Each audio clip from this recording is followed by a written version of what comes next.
पिछले साल Indian stock market में मिसेस बेक्टर, बर्गर किंग और हैप्पीएस्ट माइंड जैसे कंपनियों का जो ब्लॉकबस्टर आईपीओ डेब्यू हुआ है, इसके चलते इंडिया के जो टेक स्टार्टअप्स हैं उनको एक भरोसा मिला होगा, जिसके चलते बहुत सारे टेक स्टार्टअप्स ऐसे हैं जो कि पब्लिक मार्केट में डेब्यू करने के लिए दरवाजा खटखटा रहे हैं। कहने का मतलब ये है कि ऐसे बहुत सारे कंपनीज हैं जो कि इंडियन स्टॉक मार्केट में बहुत जल्द डेब्यू कर सकती है। 2020 में यूएस स्टॉक मार्केट में जब डोरडैश और एयरबीएनबी जैसी कंपनी ने अपना आईपीओ निकाला तो उसको जो है ज़बरदस्त सक्सेस देखने को मिली है, जिसके चलते जो इंडियन इन्वेस्टर्स हैं उनका टेक कंपनीज के ऊपर भी भरोसा और बढ़ जाएगा। मैं आपको बता दूं कि इंडियन गवर्नमेंट भी टेक आईपीओस को यहाँ पे वेलकम कर रही है, जहाँ पे इंडिया की जो मार्केट रेगुलेटर है यानी कि सेबी, उसने कई सारे नॉर्म्स को ईज कर दिए हैं, जहाँ पे ये जो स्टार्टअप्स हैं वो अपना आईपीओ यहाँ पे निकाल सके। इसके साथ ही आपको ये भी जानने की ज़रूरत है कि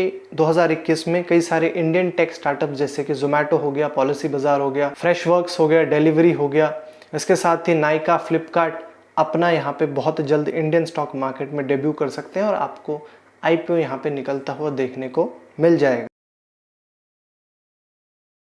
बात करेंगे सबसे पहले सबसे ज़्यादा बात किए जाने वाले आईपीओ यानी Indian food tech unicorn Zomato की। करेंटली जोमेटो की जो वैल्यूएशन है वो 3.9 बिलियन डॉलर्स की है। वहीं पे जोमेटो ने रिसेंटली ही 660 मिलियन डॉलर्स की प्री आईपीओ फंडिंग को भी यहाँ पे क्लोज किया है। मैं आपको बता दूं कि इस नए लेटेस्ट फंडिंग राउंड में 10 नए इन्वेस्टर्स शामिल थे, जिसमें आपके टाइगर ग्लोबल, कोरा, लक्सर, फिडेलिटी, D1 कैपिटल, बेली, गिफोर्ड, इसके साथ ही स्टेडव्यू ने भी जोमेटो के बोर्ड को ज्वाइन कर लिया है। और मैं आपको बता दूं कि जोमेटो में ऑलरेडी कई सारे नामी गिनामी इन्वेस्टर्स मौजूद है, जैसे कि आपके इन्फोएज हो गया, एंड फाइनेंशियल हो गया और टेमासेक भी इसमें शामिल है। वहीं पे अगर रिपोर्ट्स की माने तो जोमेटो के सीईओ दीपिंदर गोयल ने अपने एम्प्लॉयज को एक मेल लिख के ये बोला था कि कंपनी जो है 2021 के फर्स्ट हाफ में पब्लिक जाने का सोच रही है। मैं आपको बता दूं कि जोमेटो जो है 2020 के कोविड-19 के पैंडेमिक के मार से जो है नहीं बचा है, लेकिन इसके बावजूद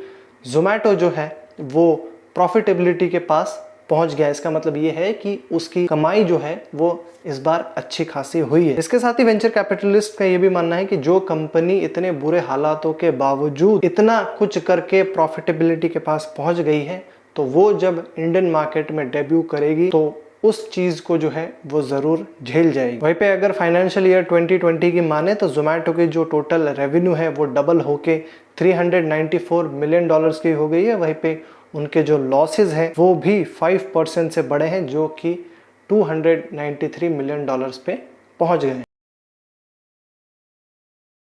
35 बिलियन डॉलर्स के मार्केट के साथ ई कॉमर्स जायंट फ्लिपकार्ट ने भी अपने आईपीओ प्रोसेस को एक्सेलरेट कर दिया। इसके साथ ही लेटेस्ट रिपोर्ट तो यही निकल के आई है कि वॉलमार्ट ओन्ड फ्लिपकार्ट अपना जो आईपीओ है वो स्पैक यानी कि स्पेशल पर्पस एक्विजिशन कंपनी के राउट से निकालेगी। मैं आपको बता दूं कि स्पैक की मदद से जो कंपनी होती है ट्रेडिशनल आईपीओ का जो प्रोसेस होता है उसको अवॉइड करती है। जहां पे स्पैक जो है एक शेल कंपनी होती है और वो प्राइवेट कंपनी को पब्लिक ले जाने के लिए उसको एक्वायर कर लेती है। वहीं पे एक्सपर्ट्स का तो ये भी मानना है कि फ्लिपकार्ट का जो आईपीओ है वो इंडियन स्टार्टअप यूनिकॉर्न्स में सबसे सक्सेसफुल आईपीओ भी हो सकता है। मैं आपको बता दूं कि फ्लिपकार्ट जो है यूएस में अपना आईपीओ निकालने के लिए पिछले कई महीनों से प्लान कर रहा है। इसके साथ ही यहाँ पे ये भी बोला जा रहा है कि फ्लिपकार्ट के जो फाइनेंशियल एडवाइजर्स हैं वो ऑलरेडी कई सारे स्पैक्स के साथ यहाँ पे टच में है, ताकि वो जो है शॉर्टकट मेथड से अपने आईपीओ को यहाँ पे निकाल सके। जब फ्लिपकार्ट को इसके बारे में पूछा गया तो उन्होंने बोला कि ये जो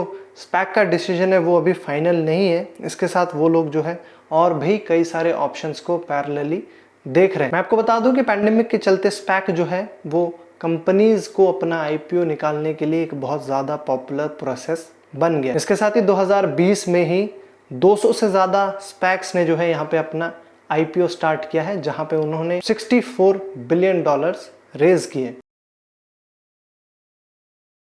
इंडिया का इंश्योरेंस यूनिकॉर्न पॉलिसी बाजार एक और ऐसा स्टार्टअप है जो कि 2021 में पब्लिक मार्केट में डेब्यू करने की सोच रहा है। क्योंकि मैं आपको बता दूं कि पॉलिसी बाजार यहाँ पे प्रॉफिटेबल भी है, इसके साथ वो जो है दिन बर दिन ग्रो भी करता जा रहा है। पॉलिसी बाजार के सीईओ यशीश दहिया इस साल ही मुंबई में अपने कंपनी को लिस्ट करना चाहते हैं। इसके साथ ही पिछले साल ही जून के महीने में ब्लूमबर्ग को एक इंटरव्यू में उन्होंने ये भी कहा था कि लॉज में चेंज के चलते वो जो है डुअल लिस्टिंग के लिए भी जा सकते हैं। मैं आपको बता दूं कि पॉलिसी बाजार जो है 3.5 बिलियन डॉलर्स के वैल्यूएशन के साथ पब्लिक जाना चाह रही है, जो कि उनके करंट वैल्यूएशन 1.5 बिलियन डॉलर्स से डबल होगा। वहीं पे पॉलिसी बाजार को आज के टाइम पे कई सारे नामी इन्वेस्टर्स जैसे कि सॉफ्ट बैंक का विजन फंड हो गया, टाइगर ग्लोबल मैनेजमेंट हो गया, टेंसेंट होल्डिंग्स उनको बैक कर रहा है। वहीं पे मैं आपको बता दूं कि हालांकि अभी कोई ज़्यादा डेवलपमेंट देखने को तो नहीं मिल रही है, लेकिन ऐसी कुछ खबरें निकल के आ रही हैं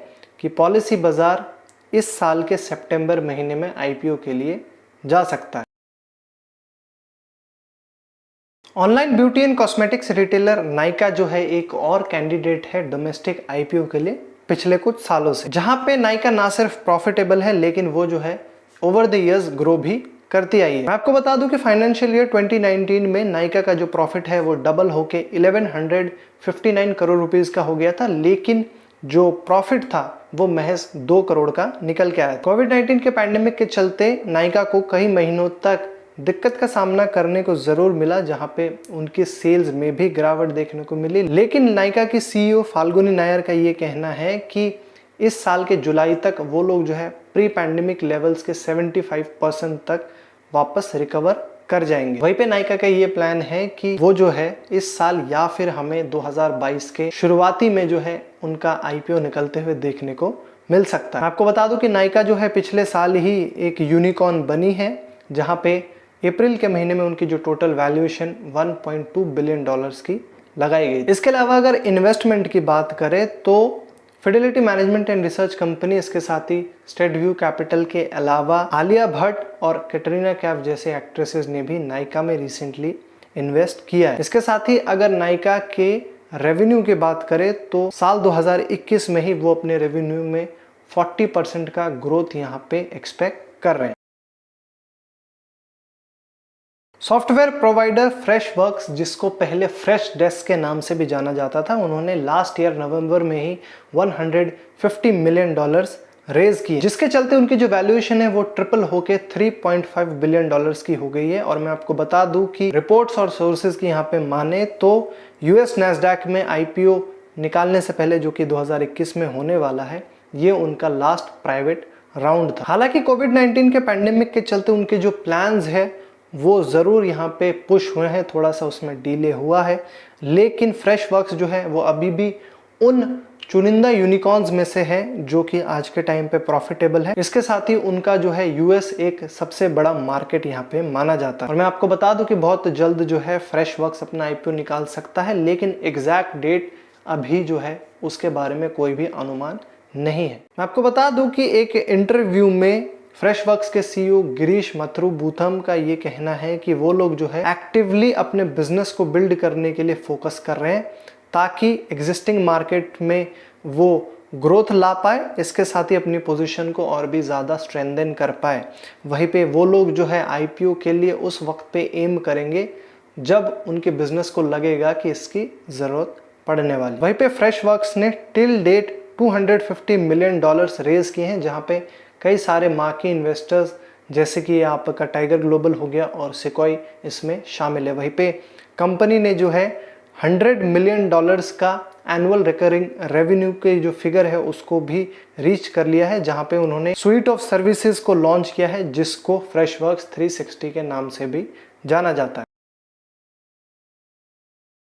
इंडियन लॉजिस्टिक्स यूनिकॉर्न डिलीवरी भी अपना आईपीओ 2018 से निकालने की प्लानिंग कर रहा है, जहां पे सबसे पहले उन्होंने बैंकर्स को रीच आउट किया और इसके चलते फिर उन्होंने जो है सॉफ्ट बैंक के विजन फंड से मनी रेज कर लिया, लेकिन इसके बाद उन्होंने डिसाइड किया कि वो जो है कुछ और वक्त तक प्राइवेट रहेंगे, इसके बाद वो पब्लिक जाएंगे। इसके बाद उन्होंने कैनेडियन पेंशन फंड CPPIB से कुछ फंड्स रेज किए थे, जिसके बाद उनकी जो वैल्यूएशन है वो 1.5 बिलियन डॉलर्स की लगाई गई थी। मैं आपको बता दूं कि डिलीवरी ने रिसेंटली ही स्टेट व्यू कैपिटल से कुछ अमाउंट यहाँ पे रेज किया है, जहाँ पे स्टेट व्यू कैपिटल ने डिलीवरी में 25 मिलियन वर्थ ऑफ शेयर जो है वो खरीद लिए हैं। वहीं पे इस इन्वेस्टमेंट के साथ जो को फाउंडर्स है उनका तो यही कहना है कि बहुत जल्द जो है डिलीवरी यहाँ पे आईपीओ अपना निकालने वाली है, जहाँ पे डिलीवरी के सीईओ और फाउंडर साहिल बरौआ का ये कहना है कि स्टेट व्यू जो है वो उनका एक लॉन्ग टर्म इन्वेस्टर है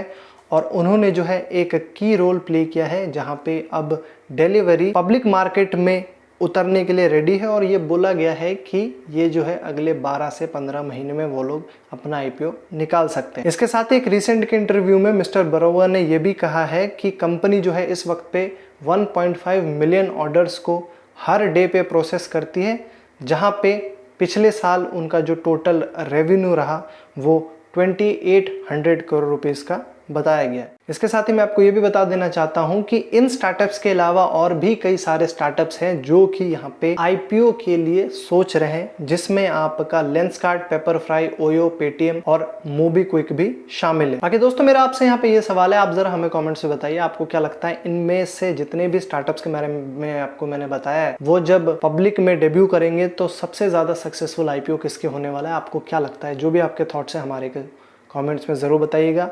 और मुझे उम्मीद है कि आपको ये वीडियो पसंद आया होगा, तो इस वीडियो को लाइक करके अपने दोस्तों के साथ भी ज़रूर शेयर कर दीजिएगा। साथ ही अगर आपने अभी तक हमारे चैनल को सब्सक्राइब नहीं किया है तो ऐसे ही ब्रांड से रिलेटेड न्यूज़, अपडेट्स और ब्रांड स्टोरीज देखने के लिए रेगुलर बेसिस पे हमारे चैनल को सब्सक्राइब करके बेल आइकन को भी ज़रूर दबा दीजिए। मेरा नाम तौहीदुर रहमान है, मैं आपको मिलूंगा अगली वीडियो में। तब तक आप देखते रहिए नेक्स्ट बिग ब्रांड को। Thanks for watching.